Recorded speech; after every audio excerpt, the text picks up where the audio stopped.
मैं ज्यादा नहीं कुछ कहूंगा, क्योंकि कहने के लिए हमारे हिंदुस्तान के एक शेर बैरिस्टर असदुद्दीन अवैसी साहब जो अभी सुना करके गए, और दूसरा शेर हमारे महाराष्ट्र के शेर जो हमारे एक एमपी थे जिनको हराने के लिए पूरी ताकतें लग गई और उनको सिर्फ 1600 वोट से हराया, और वो मुस्कुराता हुआ चेहरा आपके सामने में बैठे हुए हैं। इनकी आवाज को आज तक दुश्मनों ने बंद नहीं कर पाया। पता ही है कि आज भी महाराष्ट्र में अगर किसी की तूती बोलती है तो उसका नाम क्या है? जलील साहब, जिसके नारे पे पूरे हिंदुस्तान आज फख्र करते हैं। तो मैं भी एक नौजवान हूँ, पढ़ा लिखा हूँ, आपके सामने मैं ये कहने के लिए आया हूँ कि मैं बैरिस्टर असदुद्दीन अवैसी साहब का सिपाही बन के कोचाधामन की जनता की भलाई के लिए मैं आपके बीच में आया हूँ। मेरा मकसद हमारे यहाँ के नौजवानों के मुंह में आवाज देना रहेगा। मेरा मकसद हमारे यहाँ के बच्चों को पढ़ा लिखा करके उनके मुस्तकबिल को बदलने का रहेगा।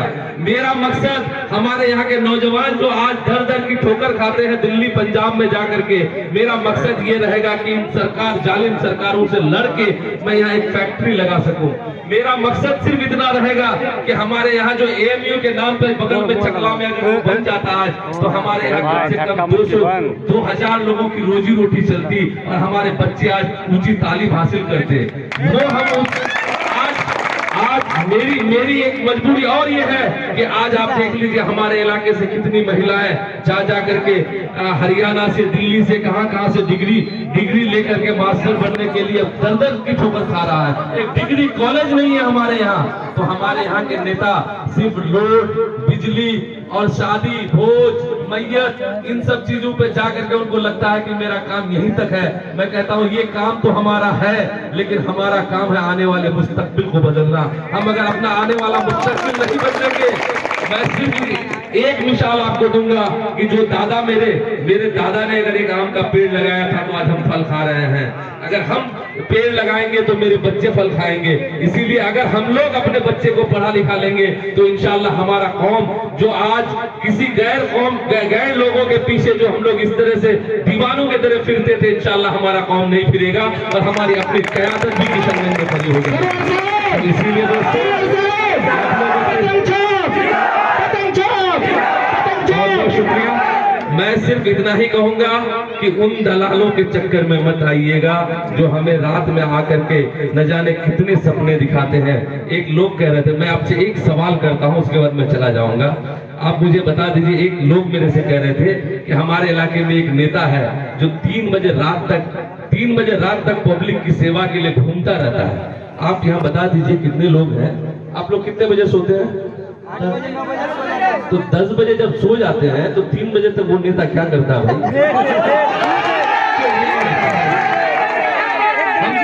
हम तो भाई 10 बजे सो जाते हैं।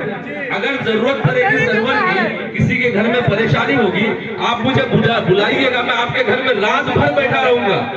आपको परेशानी होगी, मैं दिन भर रहूंगा, रात भर रहूंगा, 24 घंटा रहूंगा। जब मन तब बुलाइए, मैं आपके बीच में हाजिर हूँ। लेकिन मैं 3 बजे रात तक क्या करूँ इलाके? इसीलिए दोस्तों ऐसे नेता से सतर्क रहना है, ऐसे नेता से सतर्क रहना है और उन नेता से भी सतर्क रहना है कि जो नेता रात भर अपनी जब तक फिक्स नहीं हो जाती तब तक वो कहता है कि हम ट्रांसपोर्टर के साथ लड़ते हैं, इसके साथ लड़ते हैं, उसके साथ लड़ते हैं, दलालों के साथ लड़ते हैं। जिस दिन उसका फिक्स हो गया, रोड खाली हो गया।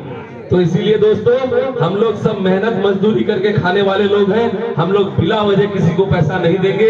आपका सहयोग, आपका सपोर्ट, आपका दुआ अगर रहा, सर्वर वो चीज करके दिखाएगा। यहाँ से दलाली और यहाँ से जो करप्शन है उसको खत्म करने के लिए आपका अगर सहयोग रहा तो इंशाअल्लाह ये रास्ता आगे बढ़ेगा। मैं एक चीज और बताता हूँ, मेरे नस-नस में है। मैं हमेशा एक चीज को लेकर के चला हूं कि मेरे अपने लोग अगर मेरे थोड़ी सी मदद से आगे बढ़ रहे हैं तो मैं अपने लोगों को मदद करने के लिए हमेशा आगे रहता हूं। आप लोगों को पता है मैं पिछली बार जिला परिषद हार गया। मेरे पास चेयरमैन बनने के लिए कितने जिला परिषद पड़े हुए थे।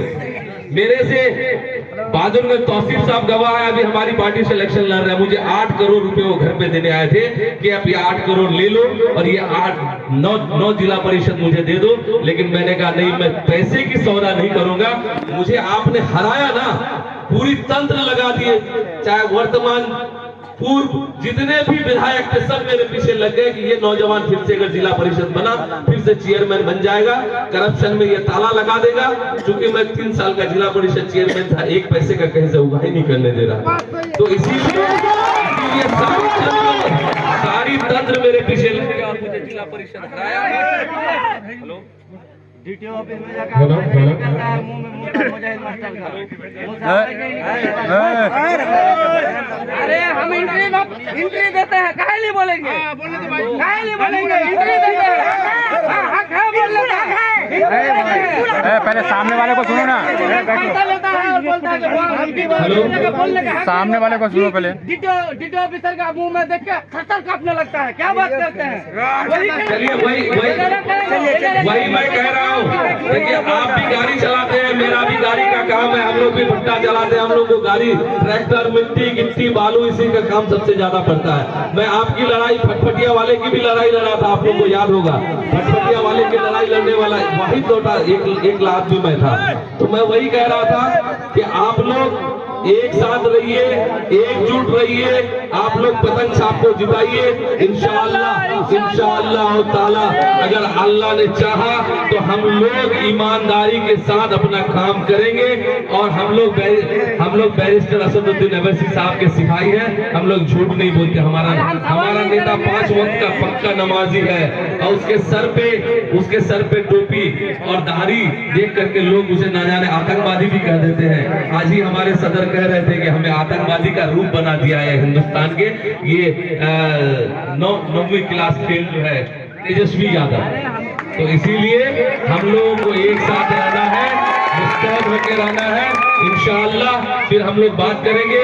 अब हम अपने शेर जनाब इम्तियाज जलील साहब को सुनेंगे और इंशाअल्लाह मैं भी चाहता हूं उनको सुनना, मेरी दिली ख्वाहिश भी है कि मैं उनको ज्यादा से ज्यादा सुनूं। बहुत बहुत शुक्रिया। एक बार सब हाथ उठा करके एक बार अपनी एकजहती का सबूत दे दीजिए कि हम लोग सब MIM के साथ हैं। बहुत बहुत शुक्रिया। आप लोगों के सहारे इंशाअल्लाह हम लोग इस पर फतह जरूर हासिल करेंगे। बहुत बहुत शुक्रिया। अस्सलाम वालेकुम रहमतुल्लाहि व बरकातहू।